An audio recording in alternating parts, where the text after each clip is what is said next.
Students, आज BA part first sociology paper first principles of sociology समाजशास्त्र के सिद्धांत के अंतर्गत टॉपिक सोशल ग्रुप्स अर्थात सामाजिक समूह का अध्ययन करेंगे। इसका पहला मेन पॉइंट है meaning and definition of social group. सामाजिक समूह का अर्थ एवं परिभाषा। समाजशास्त्र में समूह को अत्यधिक महत्वपूर्ण बताया गया है। कोई भी मानव समाज समूह रहित नहीं होता। मनुष्य का प्रत्येक कार्य समाज से संबंधित होता है और समाज से हटकर जीवन यापन संभव नहीं है। इस तरह व्यक्ति हर समय किसी न किसी समूह से ही संबंध रहता है। छोटा बच्चा भी समूह में रहकर ही अपना सामाजिकरण करना सीखता है, एकाकी में नहीं। अतः सामाजिक समूह समाज के लिए महत्वपूर्ण है। समाजशास्त्र सामाजिक संबंधों का अध्ययन करता है और कोई व्यक्ति तब तक सामाजिक नहीं होता जब तक कि वह दूसरों से संपर्क कर किसी न किसी प्रकार का परस्पर संबंध न बना ले। एक समूह के लिए पारस्परिक आदान प्रदान की क्रियाओं का होना आवश्यक है। इस बारे में मैकाइवर एंड पेज प्रसिद्ध समाजशास्त्री का कहना है कि समूह से हमारा तात्पर्य व्यक्तियों के किसी भी ऐसे संग्रह से हैं जो सामाजिक संबंधों के कारण एक दूसरे के समीप हैं। ऑगबर्न और निमकोम्फ का कहना है कि जब कभी दो या दो से अधिक व्यक्ति एक दूसरे के निकट आते हैं और एक दूसरे को प्रभावित करते हैं तब वे एक समूह का निर्माण करते हैं। टीबी बॉटोमर के अनुसार सामाजिक समूह व्यक्तियों के उस योग को कहते हैं जिसमें विभिन्न व्यक्तियों के बीच निश्चित संबंध होते हैं। प्रत्येक व्यक्ति समूह और उसके प्रतीकों के बीच सचेत रहता है, अर्थात एक सामाजिक समूह का कम से कम प्रारंभिक ढांचा और संगठन नियमों संस्कारों सहित होता है।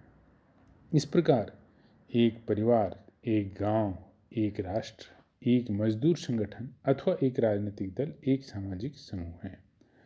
प्रसिद्ध समाजशास्त्री R.K. मर्टन का विचार है कि समूह में दो या दो से अधिक व्यक्तियों का होना आवश्यक है। समूह में संबंध का होना आवश्यक है। संबंध के लिए व्यक्तियों में बार बार अंतःक्रिया सोशल इंटरेक्शन का होना आवश्यक है और समूह का सदस्य व्यक्ति तभी माना जाएगा जब उसमें समूह के प्रति हम की भावना या वी फीलिंग हो या सदस्य होने का भाव हो या सामुदायिक भावना हो।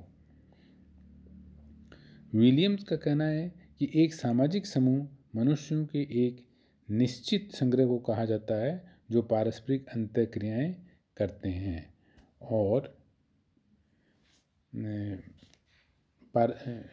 उस अंतःक्रिया की इकाई के रूप में ही दूसरों के द्वारा मान्य होते हैं। Alvin Small, American sociologist Alvin Small का कहना है कि समूह का अर्थ व्यक्तियों को किसी भी लघु या बृहत इकाई से हैं जिनके मध्य इस प्रकार के संबंध हो कि उन्हें एक संबंध इकाई के रूप में देखा जा सके। एडवर्ड सापिर के अनुसार समूह का निर्माण इस तथ्य पर आधारित है कि कोई विशेष स्वार्थ उस समूह के सदस्यों को एक सूत्र में बांधे रखता है।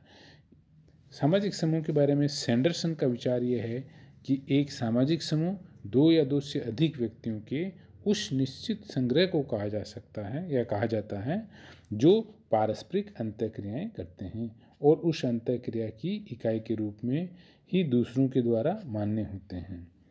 गिलिन और गिलिन के अनुसार सामाजिक समूह के विकास हेतु एक ऐसी अनिवार्य स्थिति हो जिससे संबद्ध व्यक्तियों में अर्थपूर्ण अंतः उत्तेजना तथा अर्थपूर्ण प्रत्युत्तर संभव हो सके एवं जिसमें उन सबका सामान्य उत्तेजकों अथवा हेतु पर ध्यान टिका रहे और उनमें सामान्य चालकों, प्रेरकों एवं संवेगों का विकास हो सके।